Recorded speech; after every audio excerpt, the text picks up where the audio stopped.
you're going to fucking like this, man. It's like reading you know, you buy a washing machine and you get the instructions and it's been translated from Chinese into English by a bad Chinese translator. Well, listen to this shit. This is 1 Samuel 8, chapter 9, 245, chapter 9. Now there was a man of Benjamin whose name was Kish, the son of Abiel, the son of Zeror, the son of Beerath, the son of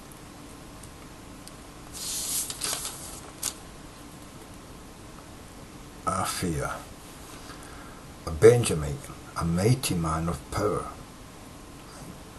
2. And he had a son, his name was Saul, a choice young man. Not the sort of choice of words I would use to choose how to describe a young man, but a choice young man, and a goodly, and there was not among the children of Israel a goodlier person than he. From his shoulders and upward he was higher than any of the people. But just from his shoulders up he was higher. Did he have a fucking giraffe neck? I don't know. Anyway, and the asses of Kish, Saul's father, were lost. How many is it? I don't know, I'll go back to. And he had a son whose name was Saul, a choice young man, and a goodlier, and there was not among the children of Israel a goodlier person than he. From his shoulders and upward he was higher than any of the people. 3. And the asses of Kish, Saul's father, were lost.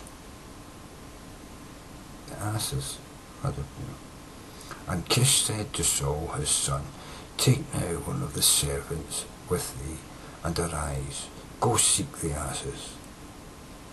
4. And he passed through Mount Ephraim, and passed through the land of Shalud,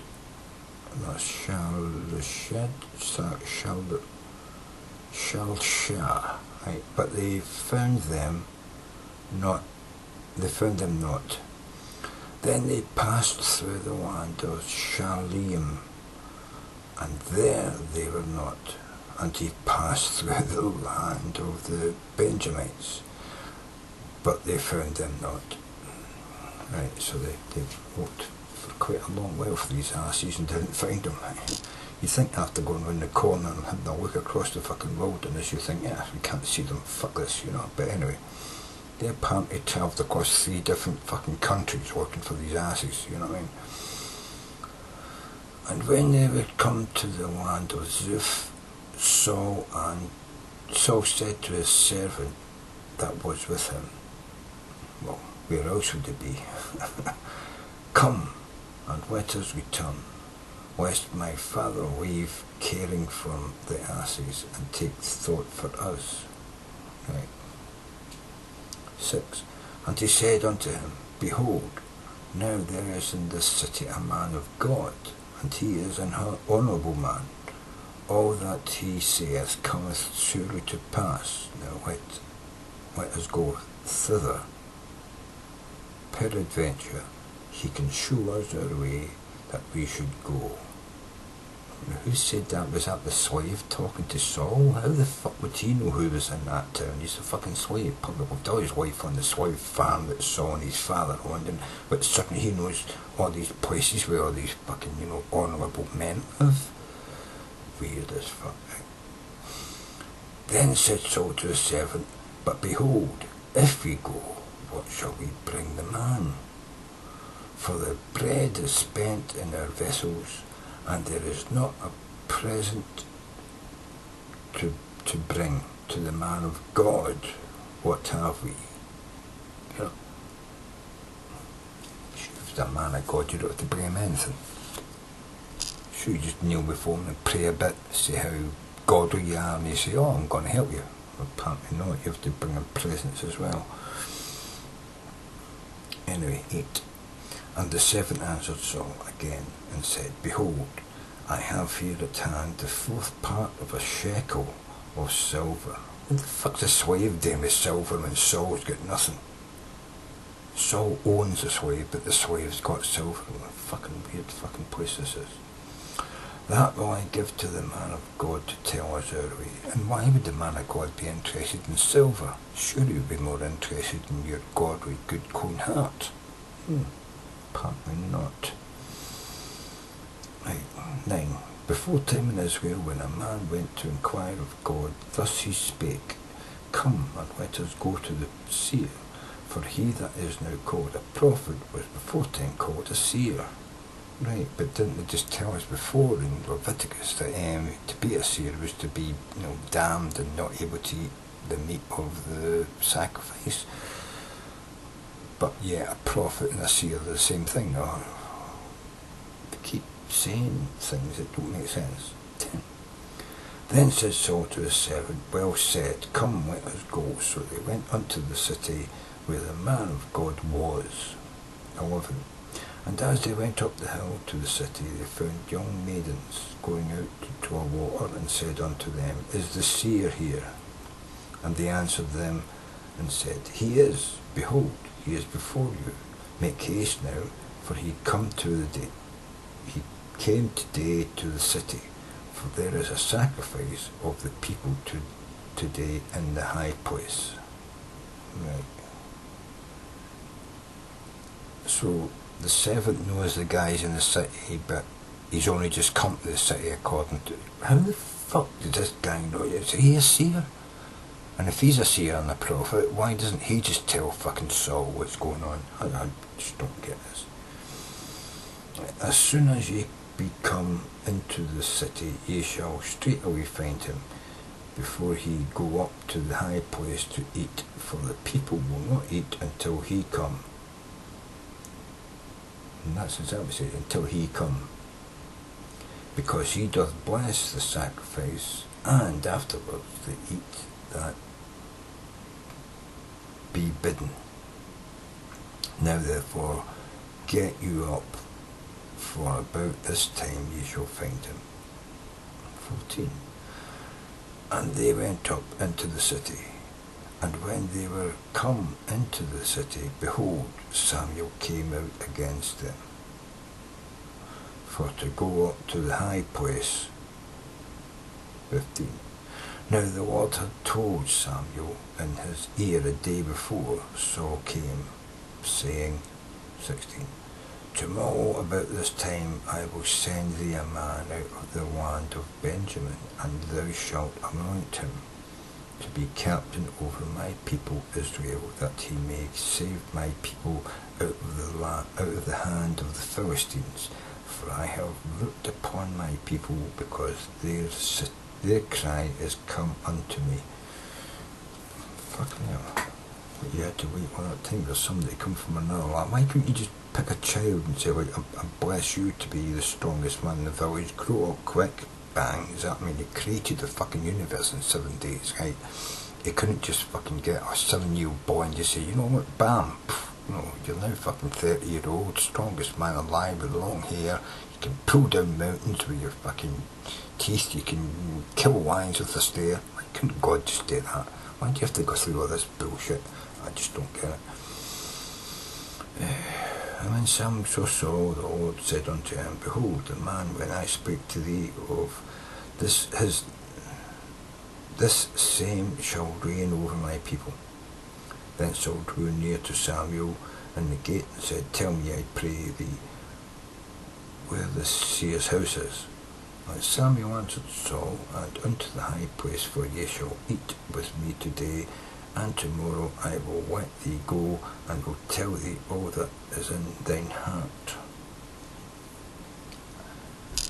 Can you see where this is going? This is a bigger fairy tale than fucking, what do you call them?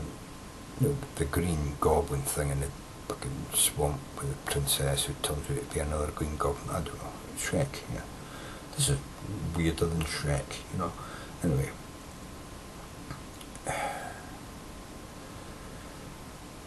And as for thine asses that were lost 3 days ago, 3 days, they've cost 3 fucking different countries, man, you know what I mean? A country a day? Shit, what were they on a fucking... I suppose it was like, you know, a silver ghost fucking, you know, Rolls Royce fucking engine powered fucking car or some fucking thing, you know what I mean? Anyway, so, and as for thine asses that were lost 3 days ago, set not thy mind on them, for they are found, and on whom is all the desire of Israel, it is not on thee and in all thy father's house. And Saul answered and said, Am not I a Benjamite, of the smallest of the tribes of Israel, and my family the least of all the families of the tribe of Benjamin? Therefore then speakest thou so to me. Wherefore then speakest thou so to me?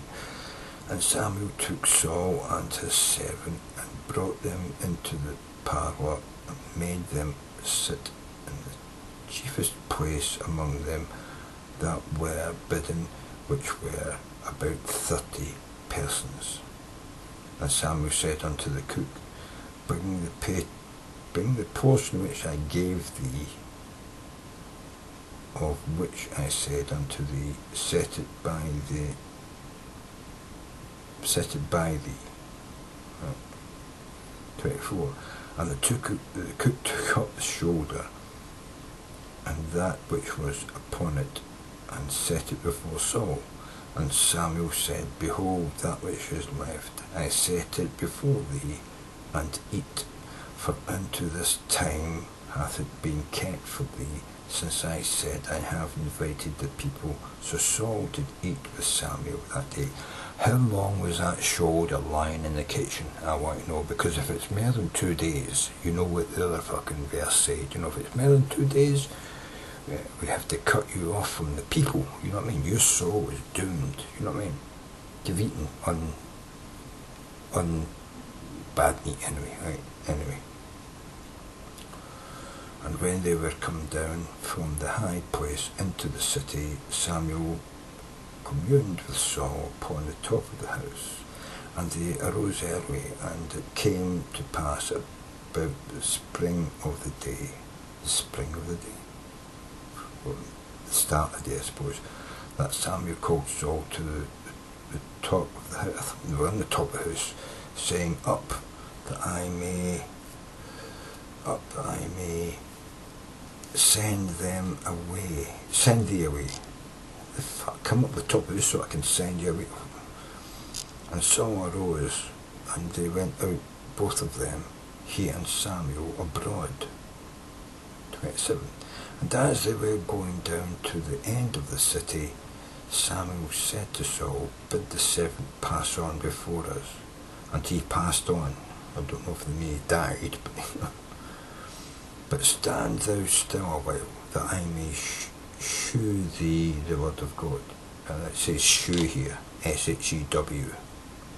That I may S-H-E-W thee the word of God. See what I'm saying? This is supposed to be, you know, the King James Bible, man. It's like, it sounds and reads to me like it was translated from a foreign language, and the person who translated it wasn't really sure about how to fucking, you know, copy these words. Anyway, that's the end of the chapter 9. And, I think I'll just stop there for a bit. But you can take, I haven't got a clue what the fuck's going on anyway. Saul and fucking Simon, and Saul and whatever his fucking name is, and who the fuck's the servant? Seems to me the servant's God, because he seems to know a hell of a lot more than he should do, and he's got silver when he's master, doesn't he? And he knows when to be in the town, and when the fuck's all that about, come up on the roof, and he calls me to, and then I ask you to rise. If you ask me to come roof, I'm ready up, and now you ask me to rise, and then you're going to send me, you call me to the roof, and then we're going away, and I say, what the fuck? And then that eating the shoulder's probably old, man. He's been keeping in the kitchen for you for fucking days, and it's got You don't want to eat it after more than 2 days because that damns your soul.